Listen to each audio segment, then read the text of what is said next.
ఏమంటారు మీ సీఎం గారు? మా సీఎం గారు సూపర్ అన్న, నువ్వు మంత్రి, ఆయన ఒక మంత్రి, ఆయన ఒక మంత్రి. ఇక్కడ విజయనగర మంత్రి, నేను ఒక మంత్రిని, మా ముఖ్యమంత్రి శ్రీధర్ బాబు, మా క్యాబినెట్ ఇవాళ నచ్చడం పెద్ద క్యాబినెట్లో కాబట్టి కట్ చేస్తాను.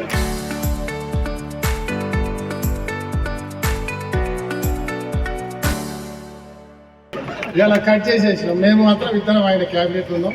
కొంచెం ప్రమోషన్ విజయనకు వచ్చింది. ఇక నాకు ప్రమోషన్ అవసరం లేదు, ముఖ్యమంత్రి ఉన్నాడు కాబట్టి అన్ని కార్యక్రమాలు ఇక రామగుండంలో కూడా మీ అందరూ రామగుండంలో ఉన్నవాళ్ళే, అందరూ రామగుండం సంబంధం ఉన్నవాళ్ళే. ఇవాళ అద్భుతంగా డెడ్ సిటీని రినోవేట్ చేసే కార్యక్రమం, రీబిల్డ్ చేసే కార్యక్రమం చేస్తున్నాం. శ్రీధర్బాబు గారి సహకారంతో, ఇక్కడ ఉన్న అందరు నాయకుల సహకారం కావచ్చు.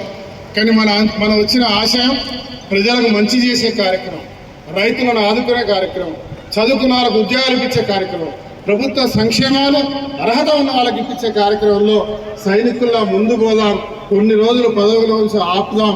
రాబోయే 5 సంవత్సరాల్లో ఖచ్చితంగా అందరికీ పదవులు వస్తాయి.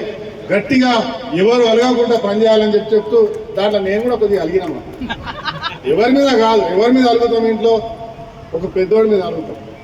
ఆశ పడడం తప్పు లేదు, కానీ అలగడంలో ఒక స్థాయి ఉండాలి. 1, 2 రోజు 3 రోజు మనమే పోయి మాట్లాడితే మనకు గుర్తింపు ఉంటుంది. లేకపోతే మనం అడిగి పోనీ అనుకుంటే గంగలగాలి. ఇది కాంగ్రెస్ పార్టీ ఒక 10 సార్లు వస్తే ఈరోజు అయినా నేను 98 నుంచి ఇప్పటిదాకా. కాబట్టి మిత్రులారా, చాలా మంది యువకులు మంత్రి కాన్ఫరెన్స్లో గోదావరికల్లో ఉంటారు. ఉత్సాహంగా గట్టిగా మాట్లాడుతాడు. అందరికీ చెప్తా ఉన్నా, శ్రీధర్ అన్న ఇక్కడ ఉండకపోవచ్చు, 1-2 గంటల్లో కుయి అనుకుంటా ఇక్కడ ఉన్న మీ 3 నాయకులం ఒక్క క్షణం వస్తాం.